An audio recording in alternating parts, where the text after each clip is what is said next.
Olá, boa noite. Está no ar o Aparecida Debate. Aqui você já sabe, é o nosso espaço para reflexões e nós queremos que você venha refletir com a gente sobre os mais variados assuntos, se informar para formar a própria opinião. O tema de hoje é tráfico humano. Em pleno século XXI, essa é uma realidade que atinge 70% das mulheres e meninas, de acordo com a ONU. Mas como isso ainda acontece? Qual o perfil das vítimas e qual o papel da sociedade diante desta situação? As nossas convidadas irão nos ajudar com esses questionamentos e conversam com a gente via internet. Recebemos aqui no Aparecida Debate Karina Esposato, que é professora, doutora em Direito, foi consultora do Unicef, Fundo das Nações Unidas pela Infância, em matéria de Justiça da Infância e Juventude, e é autora de livros que falam sobre os direitos das crianças e adolescentes e direitos humanos. Boa noite, Karina, seja bem-vinda ao Aparecida Debate. Muito boa noite, muito obrigada pelo convite. Boa noite a todos. Recebemos aqui também Márcia Maria de Oliveira, ela é doutora em Sociedade e Cultura na Amazônia, pós-doutora em Sociedade e Fronteiras, assessora da Rede Eclesial Panamazônica, a REPAM, da CNBB e da Caritas Brasileira. No ano passado participou como perita do Sínodo para a Amazônia. Márcia, também é coautora do livro Tráfico de Mulheres na Amazônia. Boa noite, minha querida. Muito obrigado por aceitar o nosso convite. Boa noite, Renato. Boa noite a todos que acompanham o programa, a todos e todas que querem fazer esse debate sobre o tráfico humano aqui na nossa região. Muito bem. Bom, como eu disse no início do programa, nós vamos falar de um problema muito sério que ainda existe em pleno século XXI. E por estarmos neste tempo, muitas pessoas podem não acreditar. Será que existe mesmo? Mas existe. Por que ele existe? Vamos começar com esta pergunta, iniciando aqui com a Karina. Bem, boa noite. O tráfico humano, o tráfico de pessoas, né? Está associado a situações muito graves de violação dos direitos humanos e normalmente está associado então à busca de pessoas para serem utilizadas, né, exploradas ou na prostituição ou também nos trabalhos forçados, né, ou também em tráfico de órgãos. Então, há uma busca de pessoas vulneráveis, normalmente pessoas vulneráveis, né, e vulnerabilizadas, que acabam sendo ou iludidas por algum tipo de situação, mas que acabam sendo levadas a um esquema de exploração ou do seu trabalho, né, da sua força de trabalho, ou da sua própria sexualidade, né, quando ocorrem, então, as situações de exploração sexual de pessoas. E, no casos mais gravíssimos ainda, a própria utilização de órgãos, né, dessas pessoas em tráficos de órgãos internacionais. Márcia? É importante considerar também que a permanência do tráfico se dá justamente porque no conjunto das economias ilícitas do crime organizado em nível mundial, o tráfico humano gera muito dinheiro, gera bilhões anualmente e representa a terceira maior economia ilícita do mundo atualmente. Então, há um mercado que se especializou em explorar esse nicho de economia ilícita e daí o grande desafio de enfrentamento a esse mercado ilícito. Qual é o perfil das mulheres e meninas que são traficadas? Karina. Bom, a gente vê, como eu comentei inicialmente, né, normalmente são pessoas que estão em situação de vulnerabilidade social. Então, as pessoas, migrantes, né, o grupo que tem sido fortemente alvo, né, tem sido vítima do tráfico, muitas vezes são pessoas em situação de migração, que já estão buscando melhores condições de vida, né, saindo dos seus países de origem, saindo das suas localidades, acabam acreditando que vão poder encontrar em outros países, né, uma situação melhor e mais digna de vida, E, no entanto, essas meninas e essas mulheres, muitas delas, né, em situação de migração, acabam sendo colocadas como vítimas também de formas muito cruéis de exploração, né, do seu trabalho, da sua força de trabalho, ou até exploração sexual. Também, claro, existem situações, né, que o problema é que nós temos ainda sistemas de informação ainda bastante deficientes, mas quando a gente pensa nas situações de desaparecimentos, mesmo no Brasil, né, nós temos situação ainda de meninas que desaparecem, né, que acabam, crianças desaparecidas, adolescentes também desaparecidos. Então, não só a situação da migração, mas muitas vezes vulnerabilidade em locais que há pouca vigilância, que há pouca segurança, né, que há pouca forma de controle social, as meninas acabam também podendo ser vítimas de esse tipo de sequestros, desaparecimentos, e depois colocadas como, na verdade, é uma forma de escravidão temporária, né, a exploração sexual também forçada.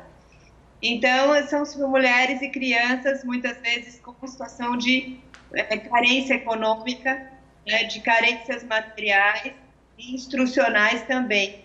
E eu gostaria até de referir, infelizmente, também situações de grande miserabilidade, de pobreza.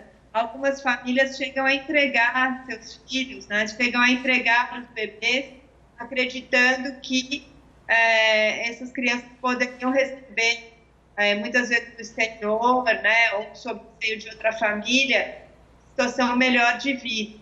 E ao entregar as crianças, elas acabam perdendo totalmente o vínculo e não tem mais nenhum tipo de acesso às crianças que foram entregues. Infelizmente, em regiões, né, como o Norte e o Nordeste, aqui no Nordeste, onde eu estou situada, né, já foram também deflagrados alguns esquemas, né, de grupos que atuam ou iludindo famílias bem pobres para que elas entreguem voluntariamente seus filhos, ou até também, infelizmente, situações em que, por meio da destituição do poder familiar, essas crianças acabam indo para uma suposta adoção internacional, que também podem ser adoções ilegais, que acabam levando à perda do vínculo da notícia e a colocação da criança em um esquema de exploração sexual ou exploração do trabalho. Márcia. Soma-se a isso também outro esquema importante, que é esse das redes sociais, o recrutamento através das redes sociais. E nesse recrutamento, desde 2000, 2005, esse perfil ele tem sofrido também algumas alterações. Entre 2010 e 2012, eu estive acompanhando a situação de mulheres brasileiras em situação de tráfico na Espanha, Portugal e Itália. É o que a gente retrata um pouco nesse livro, escrito juntamente com a professora Iraildes Caldas Torres. E lá eu encontrei muitas mulheres com formação superior, enfermeiras, nutricionistas, assistentes sociais, até advogadas, que vão para a Europa para trabalhar, fazer currículo, não conseguem estudar, as economias não alcançam, muitas vezes também não conseguem a permanência, a legalização da permanência, e são atrapadas, né, caem nessa armadilha das redes especializadas na exploração de trabalho, de forma especial na área de cuidados, e daí para a prostituição e para outras atividades ilegais há um vínculo muito estreito. Então são grupos muito especializados nessa modalidade de exploração, que implica que a pessoa unanimemente são migrantes. Não é que todo migrante é uma pessoa traficada, mas no geral toda pessoa traficada é uma pessoa migrante ou em situação de migração. Isso faz com que a pessoa ela caia em diversas armadilhas, não é que assim que falte orientação, que falte esclarecimento. Às vezes é a própria situação migratória que a conduz a essa exploração. E aí há uma série de estratégias que essas rotas internacionais, essas redes especializadas no tráfico, elas vão utilizar até mesmo a questão afetiva. Encontrei muitas mulheres com uma dependência afetiva do próprio cafetão, da própria pessoa que coordena todo o processo de exploração sexual comercial, e a pessoa, a mulher, no caso, não conseguia romper, né, com uma relação de dependência afetiva, de uma dependência econômica, né, dessa pessoa que a explorava descaradamente no processo de prestação de serviço sexual comercial. Bom, a Márcia estava falando aí da questão dos grupos, né? São bem organizados, né? Os grupos que praticam o tráfico de pessoas.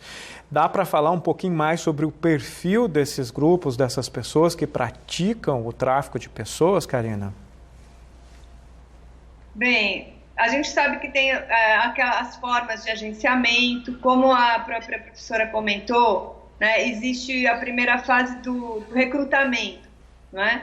E normalmente o recrutamento se dá naquela oferta de condições, né? A vítima, ela é seduzida, vamos dizer assim, iludida, né? Por uma suposta situação mais confortável, materialmente melhor, mas nós não podemos esquecer que algumas crianças e adolescentes e mulheres acabam também caindo na situação de tráfico até por troca de comida, né? Existem situações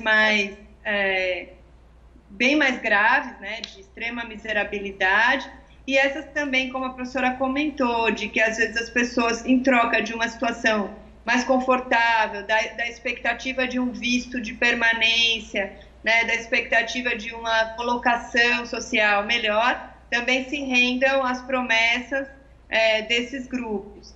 Eu não estudei a fundo, talvez a professora Márcia possa explicar melhor o perfil dessas pessoas, mas normalmente tem assim, várias fases, né? Tem o recrutamento, o agenciamento, as pessoas que vão mantê-las sob essa condição, né? E tudo isso vai gerando essa rede de dependência, né? As pessoas vão perdendo contato com os seus familiares completamente, podendo recorrer também a nenhum tipo de socorro mais imediato. E como as pessoas, às vezes, como a questão da migração mesmo, né?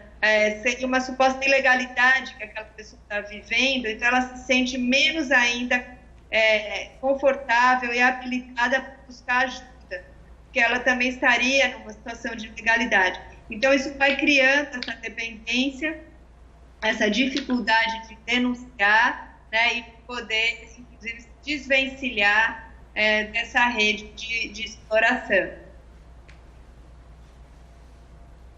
Márcia? Cada região, cada situação vai definir um perfil específico. Se você vai, por exemplo, numa região de garimpo, você vai encontrar toda uma organização empresarial que distribui tarefas, distribui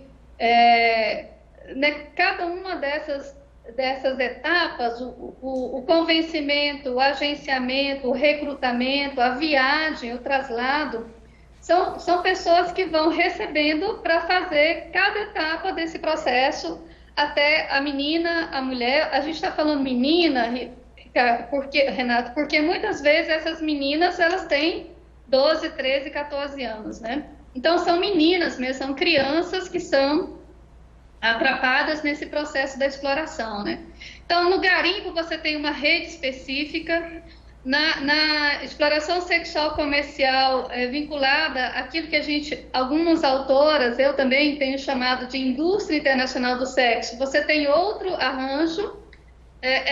São verdadeiras empresas, né, com trabalhos muito específicos em todas as etapas da exploração.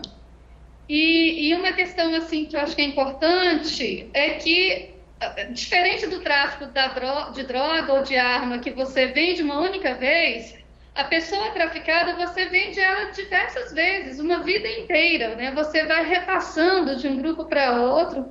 a gente tem aqui nessa região de fronteira da Amazônia, alguns garimpos que parecem pessoas muito simples, muito ignorantes, lá do meio do mato e tal, mas eles criaram um esquema tão perverso nessa exploração que a gente fica assim assustado de ver o nível de organização.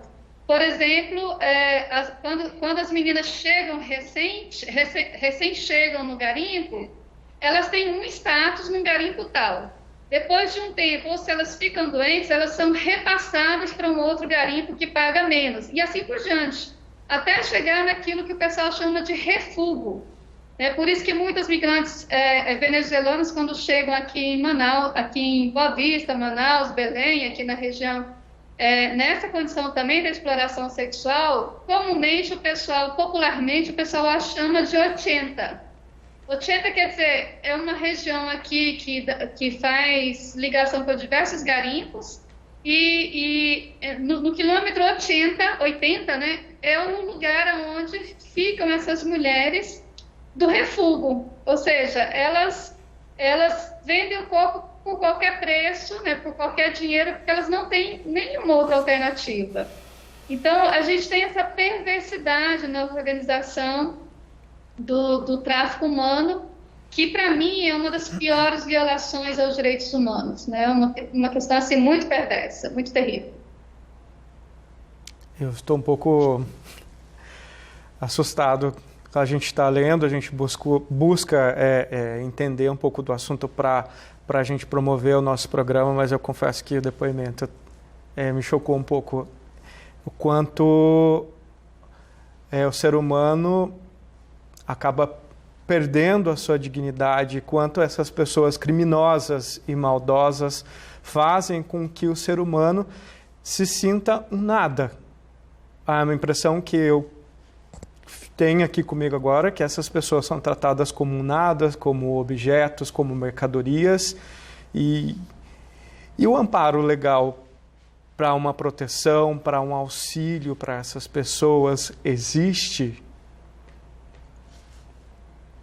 Veja, eu queria fazer um comentário, né? Eu acho que, em primeiro lugar, como a professora colocou, isso dá a dimensão, né, de como a vida humana vai se tornando descartável nessas situações de tráfico de pessoas, de exploração sexual, né, de pessoas.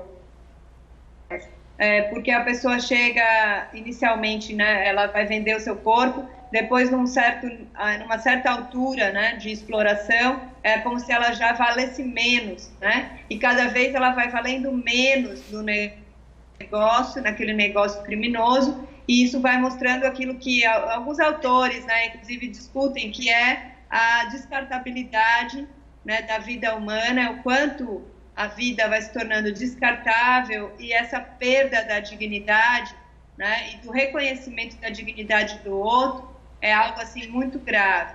Então, isso toca, por um lado, né, nos mecanismos legais realmente que nós temos no Brasil e a nível internacional de coibição, de enfrentamento dessa realidade, mas eu acho também que é importante, como um programa como esse que nós temos aqui, né, estamos fazendo hoje, quer dizer, o debate sobre o tema, o esclarecimento sobre esse tema, a conscientização da sociedade é muito importante, porque a legislação sozinha não muda, a repressão sozinha também muitas vezes é ineficaz, e nós precisamos conversar cada vez mais sobre esses temas, violação aos direitos humanos, para poder conscientizar os grupos, as pessoas, né, inclusive para que elas possam denunciar quando elas tenham uma situação dessa, claro que jamais serem coniventes, né, com esse tipo de situação também. Então, o Brasil ele faz parte do sistema da ONU, né, que tem um conjunto de protocolos, de instrumentos de repressão ao tráfico de pessoas, de repressão de uma rede, né, a busca de uma rede organizada sobre isso, e inclusive esse tema, como a professora falou, toca também na ideia do crime transnacional, é um crime organizado transnacional. Quando a professora se toca na situação de venezuelanas, de mulheres de outras nacionalidades, isso também nos dá essa referência, a clareza, são questões que afetam mulheres brasileiras, também de outras nacionalidades, e que no nosso território, infelizmente, a gente também está vivenciando a exploração dessas mulheres de outras nacionalidades. Então, a gente tem legislação internacional sobre isso, protocolos, convenções, mas falta ainda um sistema mais organizado de informação, fiscalização, né, e repressão. Eu não sei como a professora avalia isso, mas acho que falta em nós não é legislação, mas sim efetividade na aplicação das leis. Uma questão muito grave é quando a sociedade ela naturaliza esse tipo de exploração, ela naturaliza a condição do tráfico.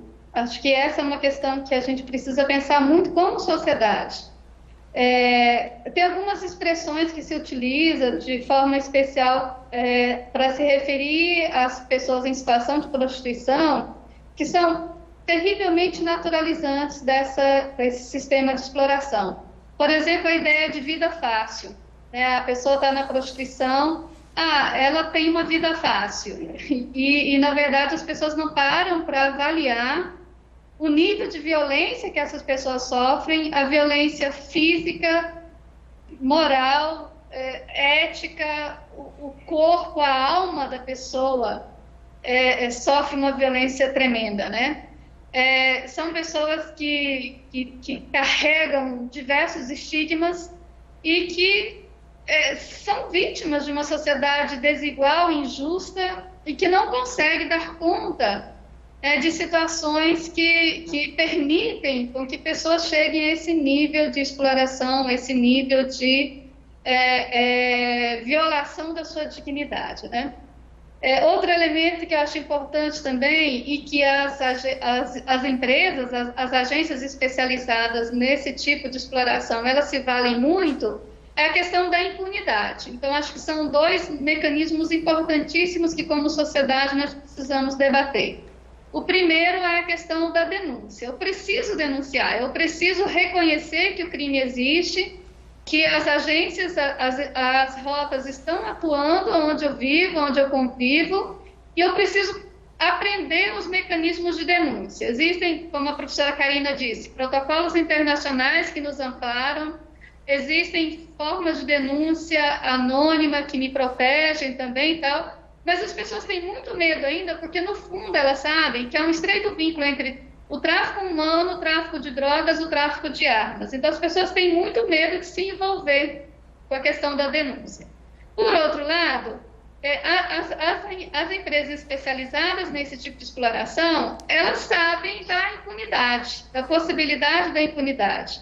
Elas utilizam diversas estratégias, por exemplo, a criminalização da vítima junto com o crime.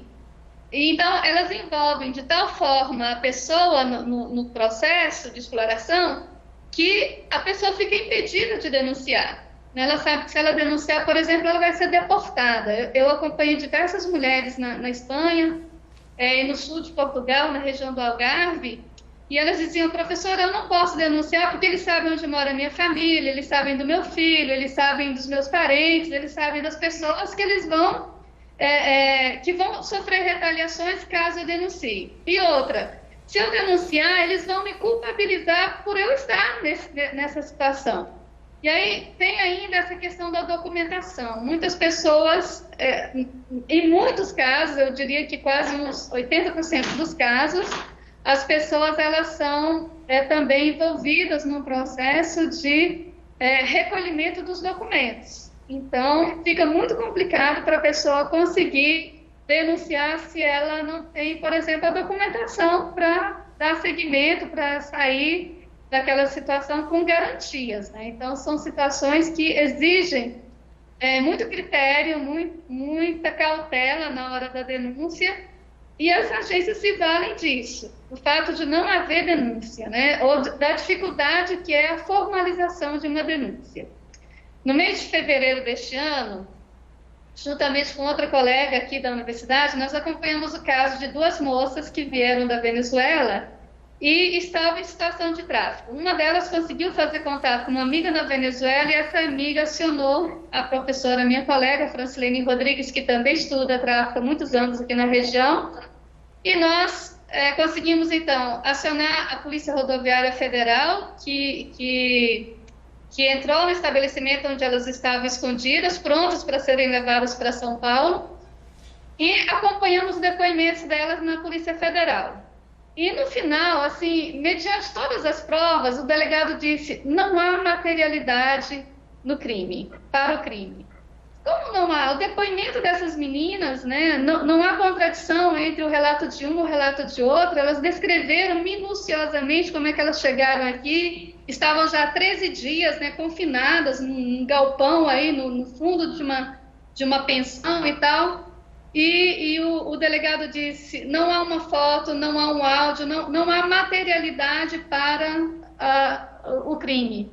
Então, assim, é muito complicado fazer a denúncia. Aí eu te pergunto, como é que a pessoa que tem os documentos roubados, o celular confinado, né, está sendo vigiada noite e dia, como é que ela vai produzir provas, né, para formalizar uma denúncia? Então, assim, é muito complexo. Não é uma coisa tranquila, não é uma coisa simples, né? É muito complexo.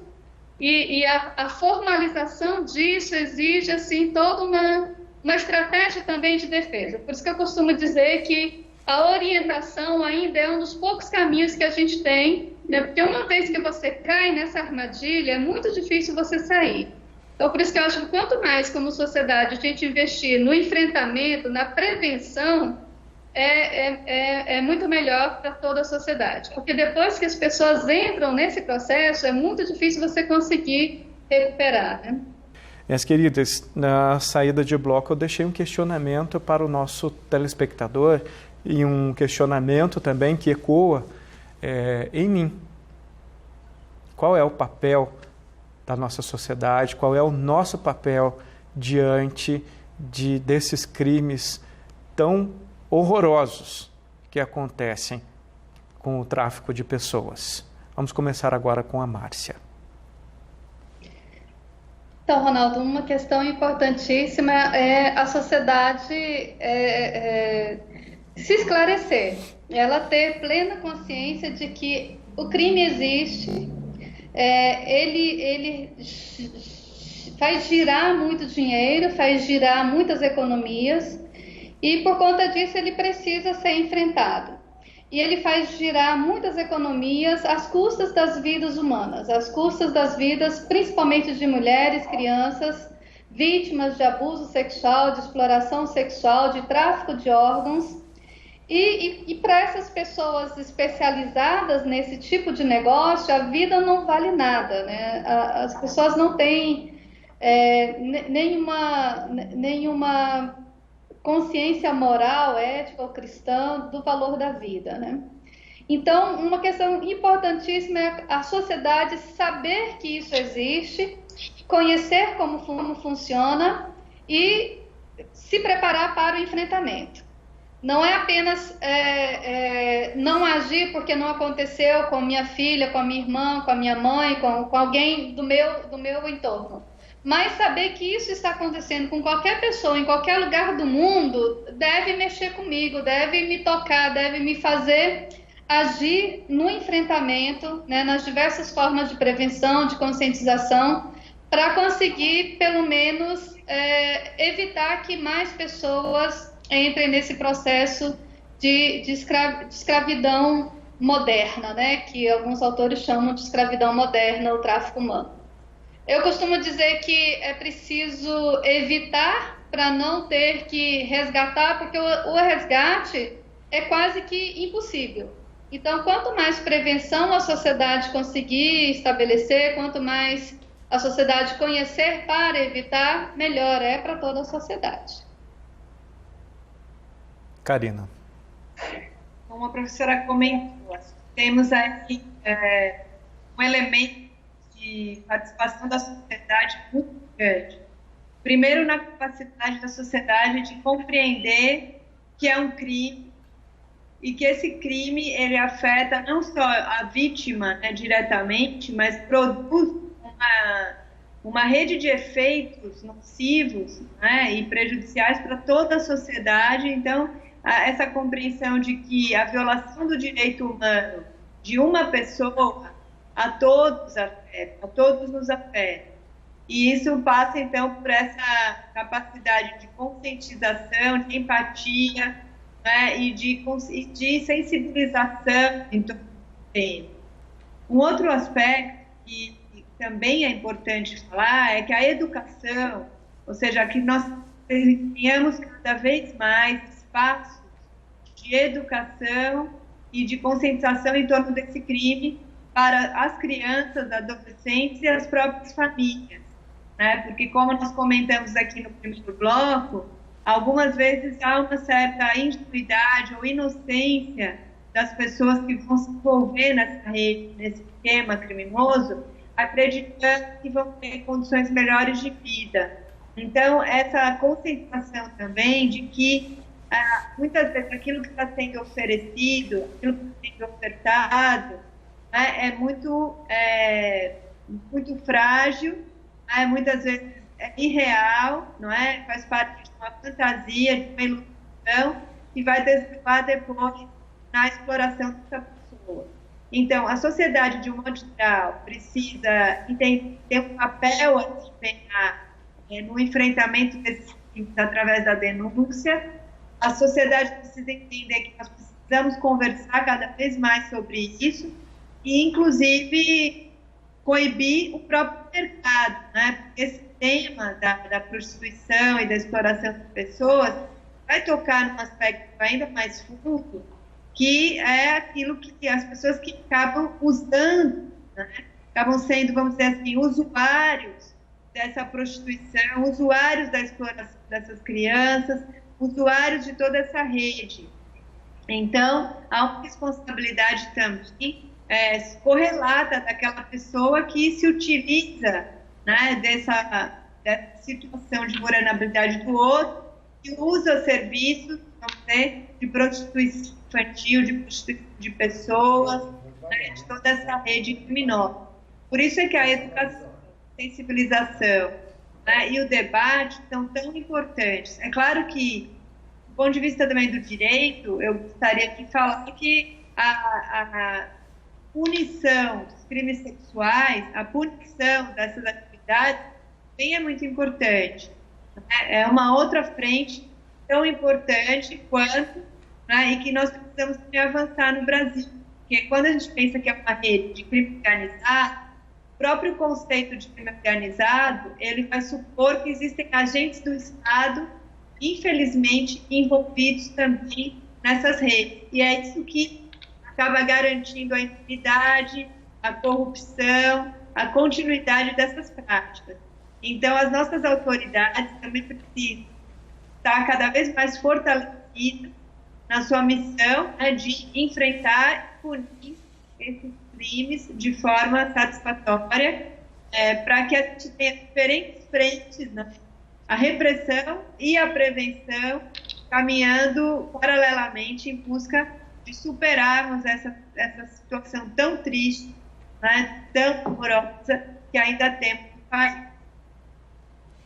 Nós vivemos um tempo onde o julgamento fala muito alto.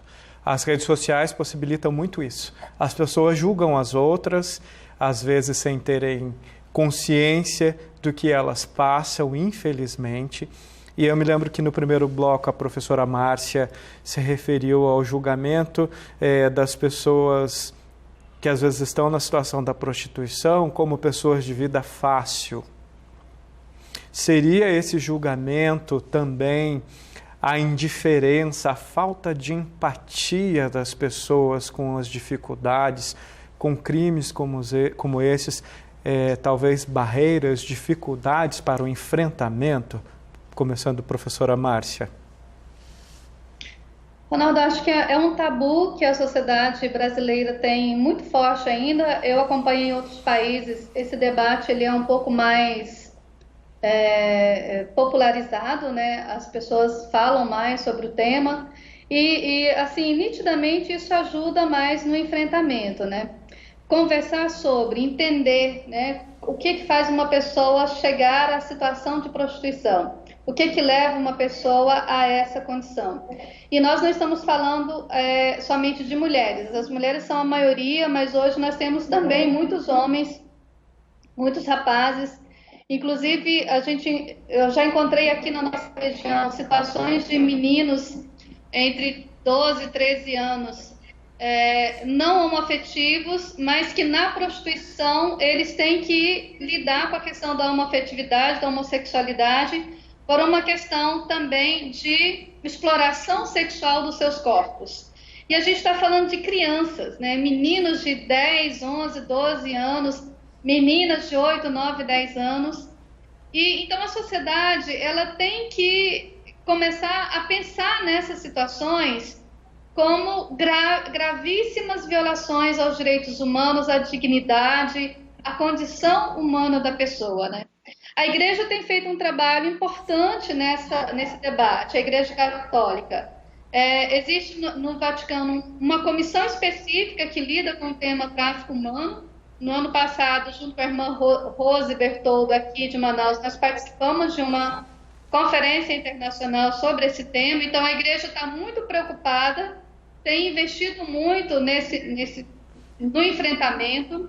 A CNBB criou uma comissão específica para o enfrentamento ao tráfico e a gente tem diversas iniciativas nas pastorais, né, de modo especial a pastoral da mulher marginalizada, a pastoral da criança, né, diversas pastorais sociais que vêm trazendo esse tema para o debate. Então, acho que o primeiro passo importantíssimo é não lidar como se fosse um tabu, é lidar como um debate necessário para a sociedade. O segundo é entender como é que funciona o crime, entender como é que a coisa vai se processando, como é que funcionam as redes.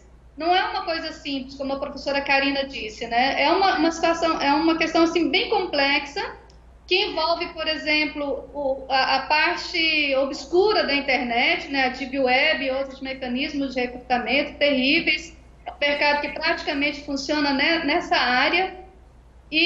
Mas nós temos que entender como é que ele funciona para poder conversar sobre isso e aí traçar estratégia de enfrentamento. Eu acho que a pastoral da juventude, a pastoral da criança, a pastoral das mulheres, né, é preciso conversar com isso e criar uma atitude de cuidado e proteção das nossas crianças, né, das mulheres em situação de migração, que muito facilmente são levadas para a questão da exploração sexual comercial, tráfico de órgãos.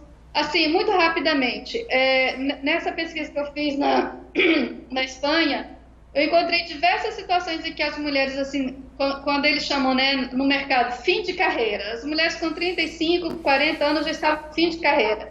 E eram muito acionadas para vender os seus órgãos, vender parte do fígado, vender um rim, vender seus órgãos. Ou seja, é como se o corpo dessa mulher já não servisse mais para esse mercado, mas ainda existem partes desse corpo que o mercado ainda se apropria. Então é muito perverso você chegar nessa situação e entender que uma pessoa perdeu toda a vida dela, né, na prostituição, sendo explorada de uma forma cruel, e no final da vida ainda perde os órgãos e morre com 40 e poucos anos, porque ela não tem esses órgãos vitais para continuar a vida dela, né? Então, assim, é saber que é um mercado que se especializou em explorar o corpo e os órgãos das pessoas sem o menor escrúpulo, né? Karina. A questão da denúncia, acho que é importante retomar um pouquinho, o papel que cada um de nós, né, cada cidadão pode exercer, a começar por situações de violência sexual contra crianças e adolescentes. Nós temos o DISC-100, né? E qualquer um pode acionar, e é uma possibilidade de denúncia anônima. Então, se a pessoa visualiza, vivencia uma cena que aparentemente envolve exploração sexual de crianças e adolescentes, ela pode denunciar, né, de uma forma segura, garantindo o anonimato, né, através do DISC-100. Para além disso, como a professora comentou, a gente tem no Brasil organizações de direitos humanos e também a nível internacional uma iniciativa global da ONU contra o tráfico de pessoas. Então, eu vejo que nos espaços comunitários nós podemos trabalhar mais esse tema, de repente até com a produção de cartilhas, de material informativo, em que as crianças, adolescentes, professores, famílias possam ser cada vez mais conscientizados dos riscos e dos perigos que isso pode envolver. Desde uma simples informação, se você quer viajar para o exterior, está procurando um visto e alguém te oferece um visto, a possibilidade de um visto falso ou entrada muito facilitada no território, cuidado, tenha cuidado, cuidado com as informações. E claro que outras até situações mais sofisticadas e informações mais detalhadas que esses materiais poderiam ter. Então, hoje nós temos a possibilidade de reproduzir essas informações até de uma forma mais fácil, para que as famílias, as comunidades sejam cada vez mais conscientes e, por conta disso, mais protegidas sobre desse tipo de crime, desse tipo de exploração. E como a professora Márcia falou, a questão do cuidado. Nós precisamos desenvolver no nosso país, a nível local principalmente, essa rede de cuidado com as crianças que começam que muito facilmente podem ser cooptadas pela prostituição e pela exploração sexual. Isso, claro, como ela comentou, pode culminar uma vida toda de exploração, ao final termina com exploração ainda mais densa, que é a própria venda de um órgão genital necessário para a sobrevivência da pessoa. Isso eu vejo assim, que nós, comunidade, espaços comunitários, espaços de vivência inclusive da própria igreja, podemos desenvolver alguns mecanismos de sensibilização, divulgando os espaços de denúncia e as situações de perigo, que cada um pode depois desenvolver mecanismos de prevenção. Bom, chegamos ao final do nosso programa.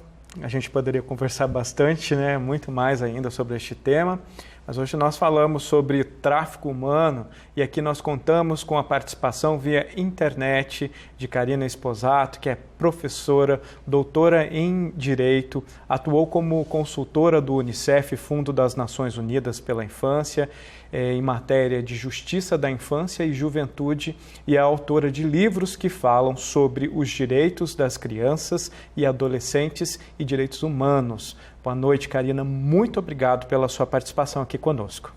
Eu é que agradeço. Boa noite a todos. Agradeço, aprendi também bastante com a professora Márcia. Agradeço a possibilidade desse diálogo. Nós conversamos também com Márcia Maria de Oliveira, que é doutora em Sociedade e Cultura na Amazônia, pós-doutora em Sociedade e Fronteiras, assessora da Rede Eclesial Panamazônica, a REPAM, da CNBB e da Caritas Brasileira. No ano passado, ela participou como perita do Sínodo para a Amazônia. Márcia também é coautora do livro Tráfico de Mulheres na Amazônia. Boa noite, minha querida Márcia. Muito obrigado pela sua contribuição com a Aparecida Debate. Boa noite, Ronaldo, e parabéns à equipe que produz esse programa.